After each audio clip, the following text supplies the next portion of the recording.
അധ്യായം 17. അനന്തരം ഫിലിസ്ത്യർ സൈന്യങ്ങളെ യുദ്ധത്തിന് ഒന്നിച്ചുകൂട്ടി.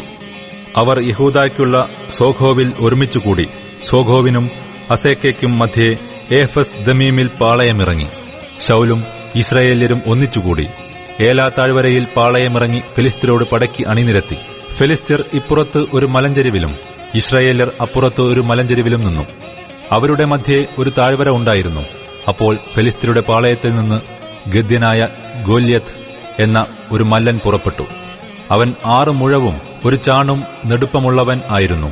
അവന് തലയിൽ ഒരു താമ്ര ശിരസ്ത്രം ഉണ്ടായിരുന്നു. അവൻ 5000 ശേക്കൽ തൂക്കമുള്ള ഒരു താമ്ര കവചവും ധരിച്ചിരുന്നു. അവന് താമ്രം കൊണ്ടുള്ള കാൽച്ചട്ടയും ചുമലിൽ താമ്രം കൊണ്ടുള്ള ഒരു വേലും ഉണ്ടായിരുന്നു. അവന്റെ കുന്തത്തിന്റെ തണ്ടു നെയ്ത്തുകാരന്റെ പടപ്പ് തടി പോലെ ആയിരുന്നു. കുന്തത്തിന്റെ അലക് 600 ശേക്കൽ ഇരുമ്പായിരുന്നു. ഒരു പരിചക്കാരൻ അവന്റെ മുമ്പേ നടന്നു. അവൻ നിന്ന് ഇസ്രായേൽ നിരകളോട് വിളിച്ചു പറഞ്ഞത്, നിങ്ങൾ വന്ന് പടയ്ക്ക് അണിനിരന്നിരിക്കുന്നത് എന്തിന്? ഞാൻ ഫിലിസ്ത്യനും നിങ്ങൾ ശൌലിന്റെ ചേവകരും അല്ലയോ? നിങ്ങൾ ഒരുത്തനെ തിരഞ്ഞെടുത്തുകൊള്ളുവിൻ. അവൻ എന്റെ അടുക്കൽ ഇറങ്ങിവരട്ടെ. അവൻ എന്നോട് അംഗം പൊരുതി എന്നെ കൊല്ലുവാൻ പ്രാപ്തനായാൽ ഞങ്ങൾ നിങ്ങൾക്ക് അടിമകൾ ആകാം. ഞാൻ അവനെ ജയിച്ചു കൊന്നാൽ നിങ്ങൾ ഞങ്ങൾക്ക് അടിമകളായി ഞങ്ങളെ സേവിക്കണം. ഫിലിസ്ത്യൻ പിന്നെയും, ഞാൻ ഇന്ന് ഇസ്രായേൽ നിരകളെ വെല്ലുവിളിക്കുന്നു. ഞങ്ങൾ തമ്മിൽ അംഗം പൊരുതേണ്ടതിന് ഒരുത്തനെ വിട്ടുതരുവീൻ എന്ന് പറഞ്ഞു. ഫിലിസ്ത്യന്റെ ഈ വാക്കുകൾ ശൌലും എല്ലാ ഇസ്രായേല്യരും കേട്ടപ്പോൾ ഭ്രമിച്ച് ഏറ്റവും ഭയപ്പെട്ടു. എന്നാൽ ദാവീദ് യഹൂദായിലെ ബേത്ത്ലഹേമിൽ യിശായി എന്നു പേരുള്ള ഒരു എഫ്രാത്യന്റെ മകൻ ആയിരുന്നു. യിശായിക്ക് 8 മക്കൾ ഉണ്ടായിരുന്നു. അവൻ ശൌലിന്റെ കാലത്ത് വയസ്സു ചെന്ന വൃദ്ധനായിരുന്നു. ഇസ്രായിയുടെ മൂത്ത മക്കൾ 3 പുറപ്പെട്ട് ശൌലിന്റെ കൂടെ യുദ്ധത്തിന് ചെന്നിരുന്നു. യുദ്ധത്തിന് പോയ 3 മക്കൾ ആദ്യജാതൻ ഏലിയാബും അവന്റെ അനുജൻ അബീനാദാബും മൂന്നാമത്തവൻ ശമ്മയും ആയിരുന്നു. ദാവീദോ എല്ലാവരിലും ഇളയവൻ. മൂത്തവർ 3 ശൌലിന്റെ കൂടെ പോയിരുന്നു. ദാവീദ് ശൌലിന്റെ അടുക്കൽ നിന്ന് തന്റെ അപ്പന്റെ ആടുകളെ മേയിപ്പാൻ ബേത്ത്ലഹേമിൽ പോയി വരിക പതിവായിരുന്നു. ആ ഫിലിസ്ത്യൻ 40 ദിവസം മുടങ്ങാതെ രാവിലെയും വൈകുന്നേരവും മുമ്പോട്ട് വന്നു നിന്നു. യിശായി തന്റെ മകനായ ദാവീദിനോട് പറഞ്ഞത്, ഈ 1 പറ മലരും അപ്പം 10 എടുത്ത് പാളയത്തിൽ നിന്റെ സഹോദരന്മാരുടെ അടുക്കൽ വേഗം കൊണ്ടുചെന്നു കൊടുക്ക. ഈ പാൽക്കട്ട 10 സഹസ്രാധിപനു കൊടുക്ക. നിന്റെ സഹോദരന്മാരുടെ ക്ഷേമം ചോദിച്ച് ലക്ഷ്യവും വാങ്ങിവരിക. ശൌലും അവരും ഇസ്രായേല്യരൊക്കെയും ഏലാ താഴ്വരയിൽ ഫിലിസ്ത്യരോട് യുദ്ധം ചെയ്യുന്നുണ്ട്.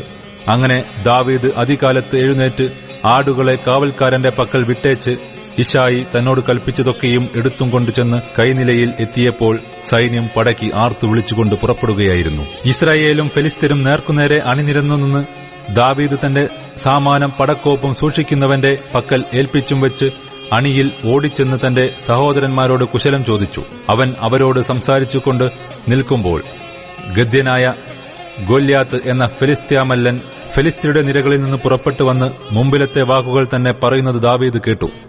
അവനെ കണ്ടപ്പോൾ ഇസ്രായേല്യരൊക്കെയും ഏറ്റവും ഭയപ്പെട്ട് അവന്റെ മുമ്പിൽ നിന്ന് ഓടി. എന്നാറെ ഇസ്രായേല്യർ വന്നു നിൽക്കുന്ന ഇവനെ കണ്ടുവോ? അവൻ ഇസ്രായേലിനെ നിന്ദിപ്പാൻ വന്നിരിക്കുന്നു. അവനെ കൊല്ലുന്നവനെ രാജാവ് മഹാസമ്പന്നനാക്കുകയും തന്റെ മകളെ അവന് കൊടുക്കുകയും അവന്റെ പിതൃഭവനത്തിന് ഇസ്രായേലിൽ കരമൊഴിവ് കൽപ്പിച്ചു കൊടുക്കുകയും ചെയ്യും എന്ന് പറഞ്ഞു. അപ്പോൾ ദാവീദ് തന്റെ അടുക്കൽ നിൽക്കുന്നവരോട്, ഈ ഫിലിസ്ത്യനെ കൊന്ന് ഇസ്രായേലിൽ നിന്ന് നിന്ദയെ നീക്കിക്കളയുന്നവന് എന്തു കൊടുക്കും? ജീവനുള്ള ദൈവത്തിന്റെ സേനകളെ നിന്ദിപ്പാൻ ഈ അഗ്രചർമ്മിയായ ഫിലിസ്ത്യൻ ആർ എന്ന് പറഞ്ഞു. അതിനു ജനം, അവനെ കൊല്ലുന്നവന് ഇതൊക്കെയും കൊടുക്കും എന്ന് അവനോട് ഉത്തരം പറഞ്ഞു. അവരോട് അവൻ സംസാരിക്കുന്നത് അവന്റെ മൂത്ത ജ്യേഷ്ഠൻ ഏലിയാബ് കേട്ട് ദാവീദിനോട് കോപിച്ചു. നീ ഇവിടെ എന്തിനു വന്നു? മരുഭൂമിയിൽ ആ കുറെ ആടുള്ളത് നീ ആരുടെ പക്കൽ വിട്ടേച്ചു പോന്നു? നിന്റെ അഹങ്കാരവും നിഗളഭാവവും എനിക്കറിയാം. പട കാണാനല്ലേ നീ വന്നത് എന്ന് പറഞ്ഞു. അതിന് ദാവീദ്, ഞാനിപ്പോൾ എന്തു ചെയ്തു? ഒരു വാക്കല്ലേ പറഞ്ഞുള്ളൂ എന്ന് പറഞ്ഞു. അവൻ അവനെ വിട്ടുമാറി മറ്റൊരുത്തനോട് അങ്ങനെ തന്നെ ചോദിച്ചു. ജനം മുമ്പിലത്തെ പോലെ തന്നെ ഉത്തരം പറഞ്ഞു. ദാവീദ് പറഞ്ഞ വാക്കുകൾ പരസ്യമായപ്പോൾ ശൌലിനും അറിവ് കിട്ടി. അവൻ അവനെ വിളിച്ചുവരുത്തി ദാവീദ് ശൌലിനോട്, ഇവന്റെ നിമിത്തം ആരും അധൈര്യപ്പെടേണ്ട. അടിയൻ ചെന്ന് ഈ ഫിലിസ്ത്യനോട് അംഗം പൊരുതും എന്ന് പറഞ്ഞു. ശൌൽ ദാവീദിനോട്, ഈ ഫിലിസ്ത്യനോട് ചെന്ന് അംഗം പൊരുതുവാൻ നിനക്ക് പ്രാപ്തിയില്ല. നീ ബാലനത്രേ. അവനോ ബാല്യം മുതൽ യോദ്ധാവാകുന്നു എന്ന് പറഞ്ഞു. ദാവീദ് ശൌലിനോട് പറഞ്ഞത്, അടിയൻ അപ്പന്റെ ആടുകളെ മേയിച്ചുകൊണ്ടിരിക്കുമ്പോൾ ഒരിക്കൽ ഒരു സിംഹവും ഒരിക്കൽ ഒരു കരടിയും വന്നു കൂട്ടത്തിൽ നിന്ന് ആട്ടിൻകുട്ടിയെ പിടിച്ചു. ഞാൻ പിന്തുടർന്ന് അതിനെ അടിച്ച് അതിന്റെ വായിൽ നിന്ന് ആട്ടിൻകുട്ടിയെ വിടുവിച്ചു. അത് എന്റെ നേരെ വന്നപ്പോൾ ഞാൻ അതിനെ താടിക്ക് പിടിച്ച് അടിച്ചുകൊന്നു. ഇങ്ങനെ അടിയൻ സിംഹത്തെയും കരടിയെയും കൊന്നു. ഈ അഗ്രചർമ്മിയായ ഫെലിസ്ത്യൻ ജീവനുള്ള ദൈവത്തിന്റെ സൈന്യത്തെ നിന്ദിച്ചിരിക്കൊണ്ട് അവനും അവയിൽ ഒന്നിനെപ്പോലെയാകും. ദാവീദ് പിന്നെയും, സിംഹത്തിന്റെ കയ്യിൽ നിന്നും കരടിയുടെ കയ്യിൽ നിന്നും എന്നെ രക്ഷിച്ച യഹോവ ഈ ഫെലിസ്ത്യന്റെ കയ്യിൽ നിന്നും എന്നെ രക്ഷിക്കും എന്ന് പറഞ്ഞു. ശൌൽ ദാവീദിനോട്, ചെല്ലുക, യഹോവ നിന്നോടുകൂടെ ഇരിക്കും എന്ന് പറഞ്ഞു. ശൌൽ തന്റെ പടയങ്കി ദാവീദിനെ ധരിപ്പിച്ച് അവന്റെ തലയിൽ താമ്രശിരസ്ത്രം വച്ചു.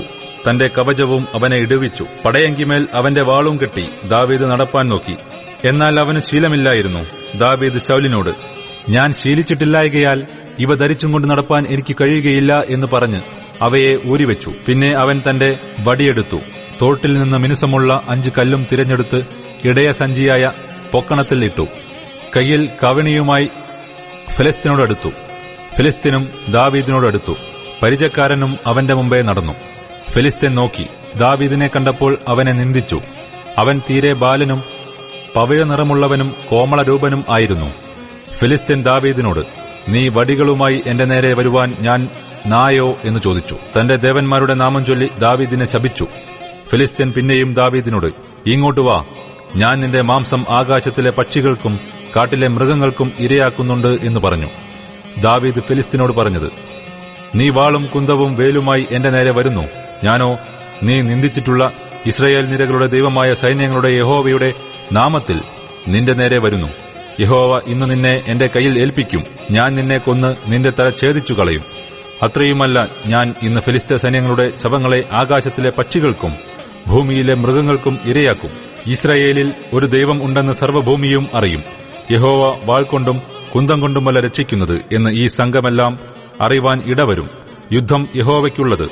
അവൻ നിങ്ങളെ ഞങ്ങളുടെ കയ്യിൽ ഏൽപ്പിച്ചു തരും.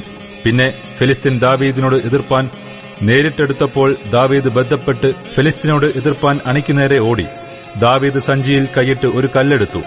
കവിണയിൽ വെച്ച് വീശി ഫെലിസ്ത്യന്റെ നെറ്റിക്കെറിഞ്ഞു. കല്ല് അവന്റെ നെറ്റിയിൽ കൊണ്ടു പതിഞ്ഞു. അവൻ കവിണ്ണു വീണു. ഇങ്ങനെ ദാവീദ് ഒരു കവിണയും ഒരു കല്ലും കൊണ്ട് ഫെലിസ്ത്യനെ ജയിച്ചു. ഫെലിസ്ത്യനെ കൊന്നു മുടിച്ചു. എന്നാൽ ദാവീദിന്റെ കയ്യിൽ വാൾ ഇല്ലായിരുന്നു. ആകയാൽ ദാവീദ് ഓടിച്ചെന്ന് ഫെലിസ്ത്യന്റെ പുറത്ത് കയറി നിന്ന് അവന്റെ വാൾ ഉറയിൽ നിന്നും ഊരിയെടുത്ത് അവനെ കൊന്നു. അവന്റെ തല വെട്ടിക്കളഞ്ഞു. തങ്ങളുടെ മല്ലൻ മരിച്ചുപോയി എന്ന് ഫെലിസ്ത്യർ കണ്ടിട്ട് ഓടിപ്പോയി. ഇസ്രായേല്യരും യഹൂദ്യരും പുറപ്പെട്ട് ആർത്തും കൊണ്ട് ഗത്തും എക്രോൻ വാതിലുകളും വരെ ഫെലിസ്ത്യരെ പിന്തുടർന്നു. ഫെലിസ്ത്യഹതന്മാർ ശയരയീമിനുള്ള വഴിയിൽ ഗത്തും എക്രോനും വരെ വീണുകിടന്നു. ഇങ്ങനെ ഇസ്രായേൽ മക്കൾ ഫെലിസ്ത്യരെ ഓടിക്കുകയും മടങ്ങിവന്ന് അവരുടെ പാളയം കൊള്ളയിടുകയും ചെയ്തു. എന്നാൽ ദാവീദ് ഫെലിസ്ത്യന്റെ തല എടുത്ത് അതിനെ യെരൂശലേമിലേക്ക് കൊണ്ടുവന്നു. അവന്റെ ആയുധവർഗമോ തന്റെ കൂടാരത്തിൽ സൂക്ഷിച്ചുവച്ചു. ദാവീദ് ഫെലിസ്ത്യന്റെ നേരെ ചെല്ലുന്നത് ശൌൽ കണ്ടപ്പോൾ സേനാധിപതിയായ അബ്നേരിനോട്, അബ്നേരെ, ഈ ബാല്യക്കാരൻ ആരുടെ മകൻ എന്ന് ചോദിച്ചതിന് അബ്നേർ, രാജാവേ, തിരുമേനിയാണെ ഞാൻ അറിയുന്നില്ല എന്ന് പറഞ്ഞു. ഈ ബാല്യക്കാരൻ ആരുടെ മകൻ എന്ന് നീ അന്വേഷിക്കണം എന്ന് രാജാവ് കൽപ്പിച്ചു. ദാവീദ് ഫെലിസ്ത്യനെ സംഹരിച്ച് മടങ്ങിവരുമ്പോൾ അബ്നേർ അവനെ കൂട്ടി ശൌലിന്റെ മുമ്പാകെ കൊണ്ടുചെന്നു. ഫെലിസ്ത്യന്റെ തലയും അവന്റെ കയ്യിൽ ഉണ്ടായിരുന്നു. ശൌൽ അവനോട്, ബാല്യക്കാരാ, നീ ആരുടെ മകൻ എന്ന് ചോദിച്ചു. ഞാൻ ബെത്ലഹേമ്യനായ നിന്റെ ദാസൻ യിശായിയുടെ മകൻ എന്ന് ദാവീദ് പറഞ്ഞു.